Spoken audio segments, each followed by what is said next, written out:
پانی کی بہت سخت ضرورت تھی صحابہ کرام. تو وقف کا مطلب ہوتا ہے کہ اللہ کے راستے میں کسی چیز کو خرید کر کے ہبا کر دینا. مطلب نہ اس پر کوئی قبضہ جما سکتا ہے نہ بیچ سکتا ہے، بلکہ اس سے کیا ہوگا؟ امت مسلمہ کو فائدہ ہوگا. تو اب زیادہ لمبی بحث کرنے کے بجائے، لمبی باتیں بتانے کے بجائے مختصر میں آپ کو کہتا ہوں کہ اسی طرح ہندوستان کے اندر بھی ہمارے پرکھوں نے، ہمارے باپ داداؤں نے جو دین اسلام کا جذبہ رکھتے تھے، انہوں نے کیا کیا؟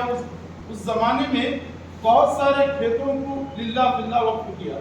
یعنی کوئی مدارس کو دے دیے، کوئی مساجد کو دے دیے، کوئی رفاہی کاموں کے لیے دے دیے، مسلمانوں کی خیر خواہی کے لیے دے دیے. تو اس طرح دیتے مسلمان آج حکومت کی نظر میں ایک سروے کے مطابق ہم دیکھتے ہیں تو مسلمانوں کی پراپرٹی ایک نہیں دو نہیں بلکہ 10 لاکھ ایکڑ سے زیادہ، 10 لاکھ ایکڑ سے زیادہ مسلمانوں کی پراپرٹی ہندوستان میں ہے ایک سروے کے مطابق.